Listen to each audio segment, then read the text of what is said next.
In this video, I will cover 3 tips for knowing when to sell your LEGO investments. Tip number 1, wait at least 1 year. LEGO investing is all about patience. It can be tempting to want to sell your sets as soon as you see them start to grow in value, but I must advise that you wait at least 1 year before selling. Retired sets will typically spike in value right around the 1 year mark, but you might want to wait even longer, which brings me to tip number 2. Tip number 2, pay attention to the annual growth curve. A typical annual growth curve looks like an S, where you see the most gains between 1 to 3 years and then it reaches a plateau.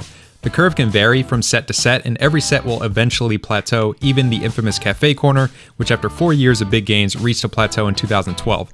That was 8 years ago, which means that anyone selling a Cafe Corner between 2012 and now made virtually no money on it. They actually lost money because they had nearly $2,000 tied up in a set that wasn't growing, when that money could have been used for new investments. This is why I recommend selling around the 3-year mark, or when you see a set's annual growth rate fall below 10%. If you're below 10%, you might as well have your money in the stock market, which brings me to tip number 3. Tip number 3, don't hold on to a loser. We've all been there. We think a set will perform super well and then it tanks in the aftermarket. After 1 year, you should have a pretty good idea of how a set will perform long term. If your investment fails to make at least 10% in the first year, it's unlikely it will fare much better in the following years.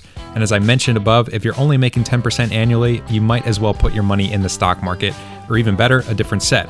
I recommend cutting your losses at the 1 year mark and reinvesting in something else. It will sting at first, but you'll be happy you did. And there you have it, 3 tips for knowing when to sell. If you like this video, please give it a thumbs up and let me know your thoughts down in the comments. Don't forget to subscribe for more content like this, and you can also check out our podcast for more LEGO investing discussions that you won't get here on YouTube. Just search for the Toy Talk Guys in your podcast app of choice or click the link in the description below. Remember that this is not professional investing advice. All investing involves risk, and you are solely responsible for that risk. Thanks for watching, and see you again next time.